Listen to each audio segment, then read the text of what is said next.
Salve galera, Mano do Prozeia 2 aqui. E estamos aqui para fazer um vídeo do projeto que você já deve ter ouvido falar, em que eu levo pessoas para falar de teologia no Prozeia 2, mas ao mesmo tempo eu vou falar de coisas que eu tenho estudado e que realmente possa de alguma forma contribuir com a fé e com a catequese de todo mundo que tiver acesso aos vídeos. E como aconteceu esse domingo, todo mundo ficou em polvorosa, né? Porque a gente teve a aprovação e a declaração da santificação, né? Da declaração do Santo Carlos Acutis, Carlos Acutis, o garoto que já é considerado o santo da internet, cumprindo aquela profecia do Papa João Paulo, quando ele dizia que nós precisamos de santos de calça jeans. É um garoto e quando você começa a investigar mais sobre os detalhes da vida dele, ele realmente nasceu agraciado pelo dom de atingir a santificação de maneira assim espetacular. Praticamente uma vida com pouquíssimos erros, para não dizer nenhum, né? Para não compará-lo à pessoa de Nosso Senhor. E a ideia hoje é falar sobre o processo da santificação, como que funciona o processo da canonização em geral, que é um ato solene e é um procedimento que é formal dentro do ambiente da Igreja Católica. E como acredito que eu pelo menos não sabia, e é uma novidade para mim, eu achei bem interessante falar sobre isso e deixar eternizado esse procedimento e de forma que todos possam compreender como é que funciona isso. Então, o caminho para se tornar santo é um processo longo e meticuloso, contra o que as pessoas pensam que precisa de um feito, ou a igreja faz isso para agradar a população. Não, ele é extremamente rigoroso em cada uma das etapas. Por quê? Porque quando a igreja declara que determinada pessoa é santa, ele autoriza ou mostra para os fiéis que não há problema nenhum venerar essa pessoa, conversar com essa pessoa, né? Pedir para essa pessoa que intervenha perante a Jesus Cristo pela nossa intercessão, pedir a nossa intercessão diretamente para Jesus. Então, uma vez que isso acontece, hoje você está autorizado, e não que antes seria proibido, mas você pode fazer isso sem correr o risco de praticar nenhuma espécie de pecado, venerando ou pedindo para que este santo ou esta santa intervenha em alguma questão da sua vida, algum pedido, alguma bênção, alguma graça e assim por diante. Então, a jornada começa primeiramente na fase diocesana. Isso aí é matéria de outro vídeo, mas de maneira bem rápida, a Igreja Católica ela funciona de maneira territorial, né? Então, você divide a universalidade da Igreja no planeta Terra em pequenos pedaços cada dia menores, né? Então, você tem as dioceses, que também pode ser arquidiocese, dependendo da importância. Você tem as paróquias e as igrejas locais. Então, ele fala que a jornada ela começa na fase diocesana, que ou seja, diretamente com um bispo, né? É o bispo que eventualmente toca essa primeira parte. Então, um postulador, que é o nome dado dentro do procedimento, seria o advogado do santo, vamos dizer assim, é nomeado para apresentar formalmente perante a diocese local o pedido de que seja considerado determinada pessoa como servo de Deus. O cânon do 1187 do Código de Direito Canônico, o bispo diocesano é o responsável por iniciar a investigação. Então, uma vez comunicado para o bispo, né, o postulador comunicando o bispo, ele dá início à investigação. Mas apenas depois de 5 anos, isso é muito interessante, só 5 anos depois da morte do santo. Por quê? Com o objetivo de filtrar ou eventualmente segurar, tolher que aconteça uma devoção superficial, né? Tipo, morreu e já, é santo, santo em vida, e às vezes a pessoa, sem conhecer exatamente quem era a pessoa, e evitar que a emoção do momento não influencie até as testemunhas e assim por diante.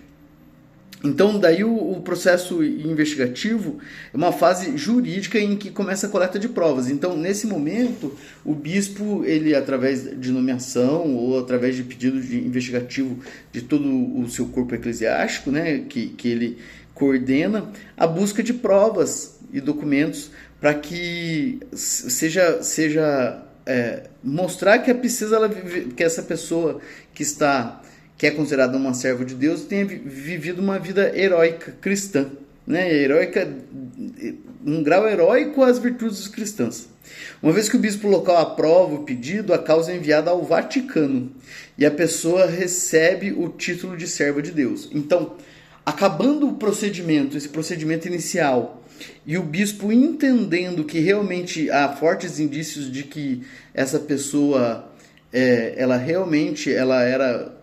tinha um diferencial, né?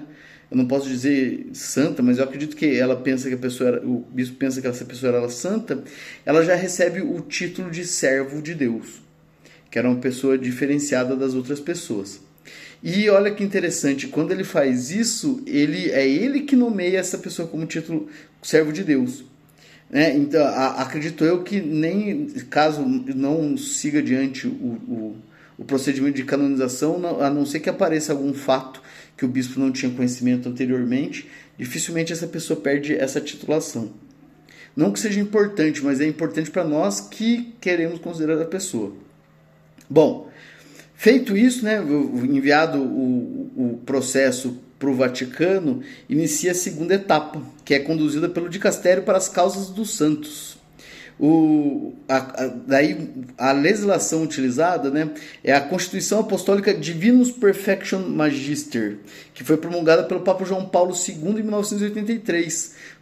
Ele meio que atualizou, né, foi uma atualização do procedimento para conseguir a declaração da santidade de alguma pessoa.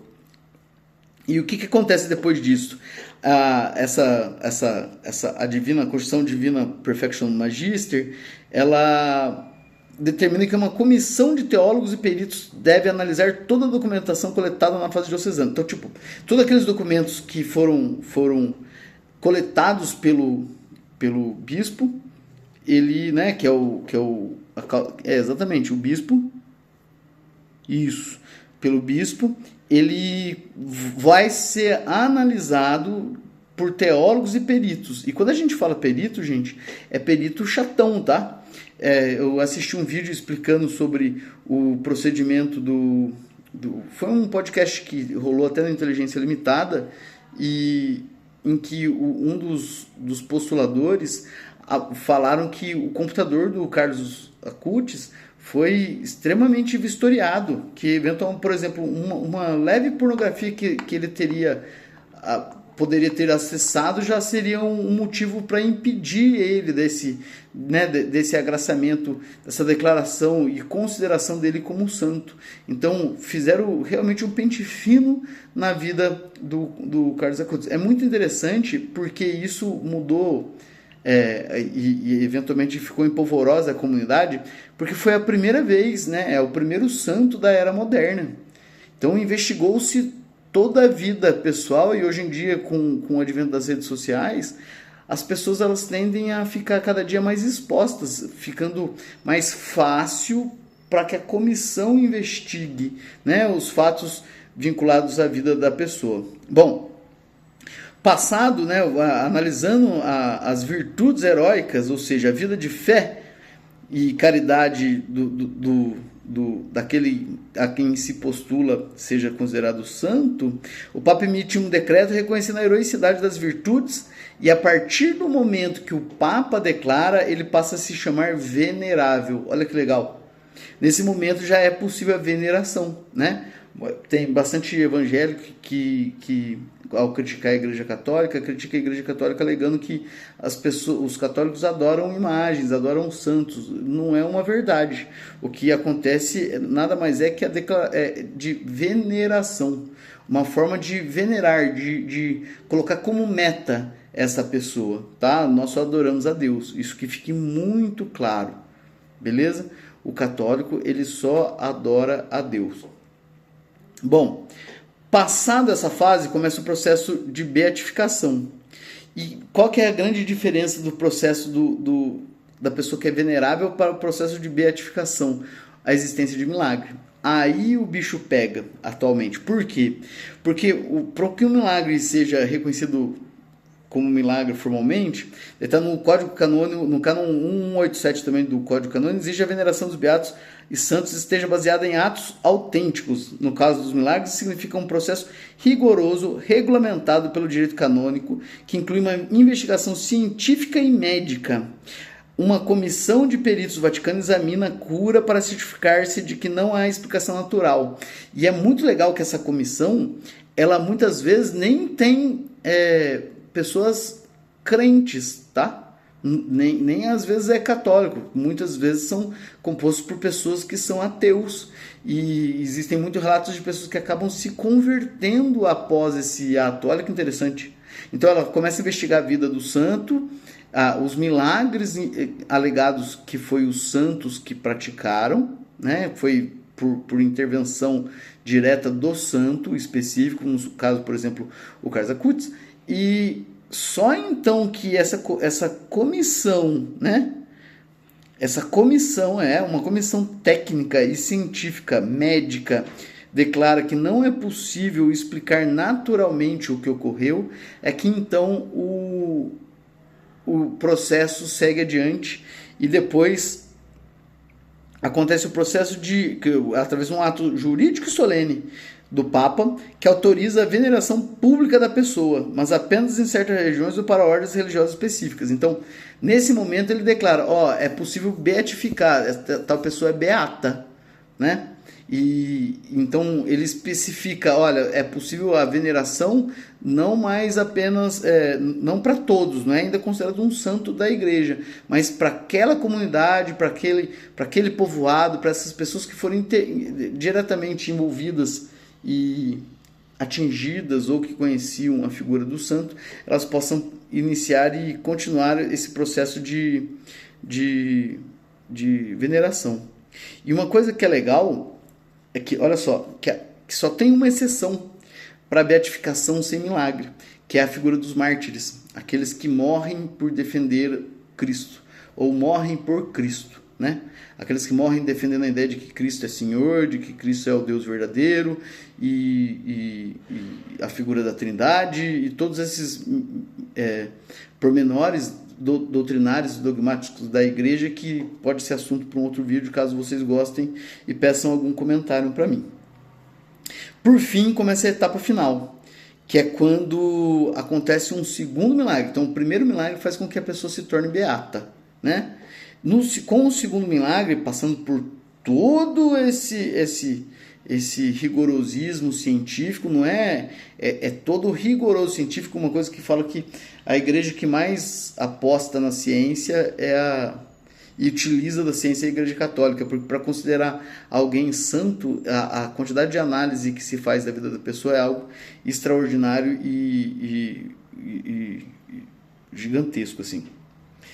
Então, a etapa final exige reconhecimento. Uma vez reconhecido o segundo milagre, o processo de investigação deste segundo é tão rigoroso quanto o primeiro. Tá. Se aprovado, o Papa, em sua autoridade suprema, declara a pessoa santa em um ato solene de canonização.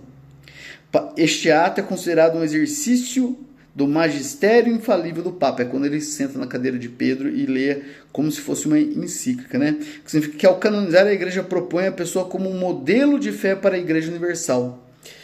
Muito massa isso, né? A partir de então, ela pode ser venerada publicamente em todo o mundo. O nome da pessoa é então incluído no Martirológico Romano, que é como se fosse uma enciclopédia de todos os santos e o porquê que eles são santos. Espero que tenha contribuído para vocês. Na verdade, a ideia é mostrar que não foi algo simples o que aconteceu com esse menino, que esse santo menino, né? Que é o nosso santo da internet e a quem nós podemos pedir e venerar e pedir para que ele rogue por nós perante o Pai. Então, todo aquele que está na internet, que eventualmente hoje utiliza da internet como meio de comunicação, a gente tem um santo. Então, Santo Carlos Kutz, rogai por nós e rogue por mim. E espero que, através dele, pela bênção dele, este vídeo ilumine muitas pessoas que queiram saber mais sobre esse processo de canonização. Beleza? Qualquer coisa, deixa nos comentários aí. Até o próximo. Tchau!